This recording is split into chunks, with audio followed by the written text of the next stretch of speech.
Hi everyone, welcome to my latest vlog. Today I'd like to talk about something that I've been seeing a lot of lately on LinkedIn, and that has to do with the laying off of I think over 100, over 1,500 members of the U.S. Civil Service. We've seen a whole number of redundancies come through in the last week or so, part of the Trump campaign to basically end Social Security, not just in the United States, but around the world. And I'm not talking about I don't want to talk about the end of the civil service, the American civil service, or the layoffs. What struck me was it was the tone of people who had been laid off. And again, I'm not talking about the devastation of the end of a career just overnight, being told that, you're no longer required in something that has probably become a very large part of your life. But what I have noticed is the lack of humility in the tone of people who have been laid off. What I've noticed, and I might be the only one noticing this, is that there is a very, very strong emphasis about how important these jobs have been for the rest of the world. I can understand how important the job has been to people individually. I can understand that, and that's not something I'm commenting on. But the idea that so many people um, actually believe the United States has made a massive positive difference in the life of people in other countries is something that I find it a little hard to understand. We in the sector, the development sector, and the foreign service is a large part of that, of the international development sector, have been making it more and more obvious that a lot of what the Western world, and that's not just the United States, other countries of the North, um, what they have done through their own foreign service appointments um, is actually take a lot of countries around the world back to square one. The whole idea of diplomatic relations, the whole idea of democracy, creating democracy around the world, bringing democracy to countries, to undemocratic countries, bringing development and life saving drugs to countries around the world. All this it's a very gray area, right? You can't actually pinpoint and say that this has actually been positive for many countries around the world. Also, there's a big difference in bringing life saving drugs, which has its own issues because you're basically not allowing domestic production and manufacturing to take place, or scientific innovation. And many countries in the North have been very clear about that countries in the global South just don't have the quote unquote capacity to create life-saving drugs, let alone allow them develop it and distribute it amongst their own people. It's something only we can do. And this goes through the civil service as well. There is this not just a tone, but very obvious text and vocalization of the fact of how much good these jobs have brought for people around the world. And that is something that I find I disagree with. I'm sorry. It also shows a complete lack of humility in this profession within the global North. It shows that people are there to be white saviors. It takes that white saviorism trope very, very seriously. It sort of shows also that people who are in the civil service really believe that people on the other side of the fence can't do without them, or can't do without the skills that they bring with them, or the diplomacy that they bring with them, or the money that they bring with them. They actually truly believe that their work has made masses of positive difference around the world. And we see the world today. I mean, if this had happened, if this was actually true, I think the world would be a very different place than what it is today. And I'm not accusing individuals. There are many, many very qualified, very well-meaning individuals in the sector and in the civil service around the world, not just in the global south, but in the global north as well.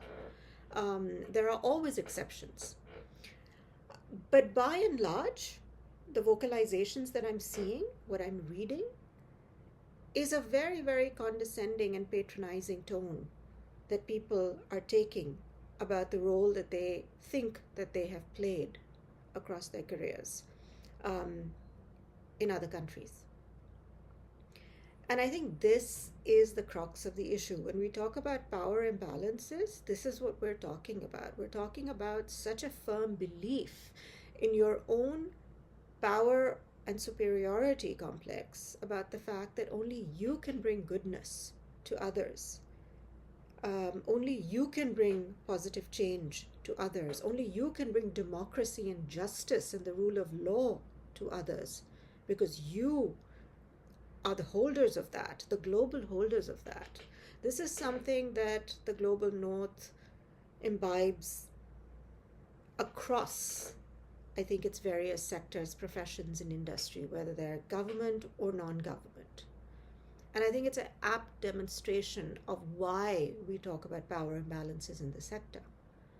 The whole demise of USAID has completely exposed, because that's where we saw the first wave of goodness that everybody thought had come to an end, when actually, if you look at it from a different point of view, it shows the utter absolute control and dependency on one country that the rest of the world has.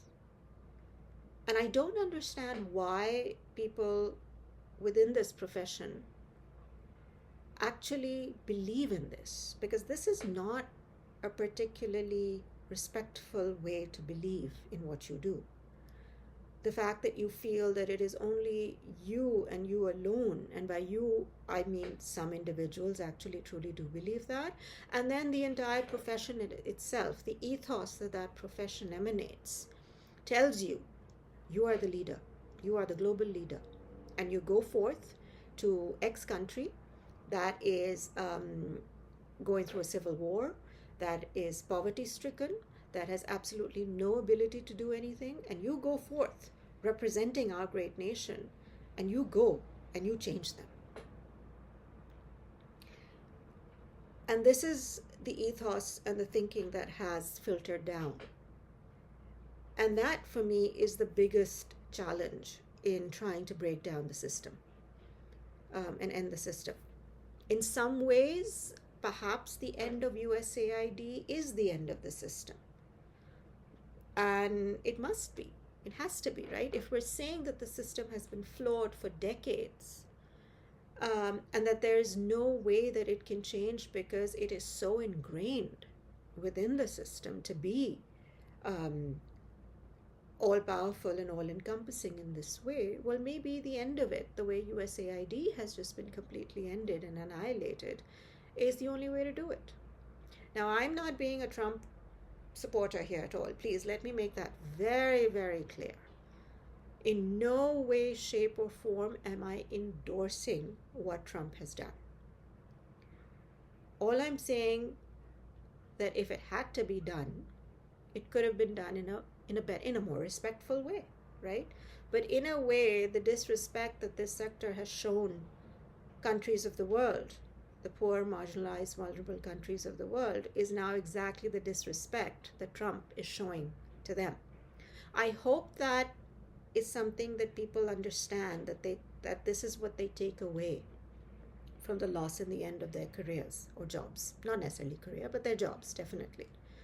That the lack of humility that we have seen, that I have personally seen in diplomats and representatives from northern countries come to my country and shown me and my people. I hope they understand that this is how we feel, how disrespected a lot of us feel by this belief that is basically imposed on us because of these positions and because of this power. I also hope that people who have been laid off, not just in the US civil service, but, you know, wide through USAID, also realize that maybe now they can talk a little more freely about the injustices that we see in the world, the injustice that we see happening in Palestine and Gaza, for instance. A lot of people have said that they haven't been able to say anything because they were too scared to lose their jobs. Well, now your jobs are lost. Now, at least, can you be a little more vocal if you truly, truly believe in justice and the right way? Now, can you be more vocal towards your government about what's happening in Palestine, about what's happening in Afghanistan, about what's happening in Sudan or South America, or in many countries of Africa? Now, can you truly talk about, objectively talk about the injustice? A lot of that has to do with your own country. I hope so. Because this is what we need to hear from those people themselves. I mean, the rest of us are crying out hoarse, and then we're accused of being, far left liberals. And we're sidelined and we are completely demonized because we need those voices coming from the other side. So I hope now that people have forcibly and disrespectfully been, shoved off the pedestals they were on, makes them realize what humility is all about and what it should be. And that all the work that they do and all the work that we do is all about humility. It's not about changing the lives of people in countries other than your own.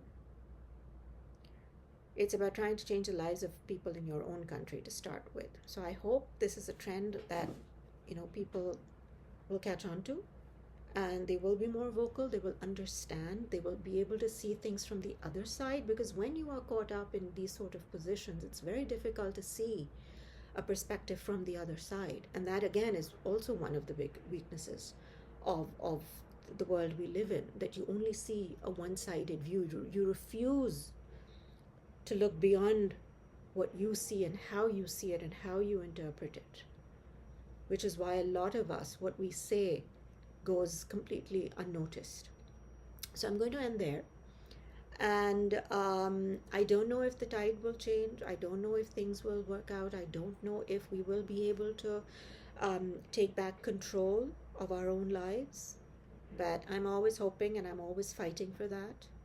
And again, I mean no disrespect to people who've lost jobs, who've been laid off, particularly in the way they've been laid off. I completely disagree with that approach.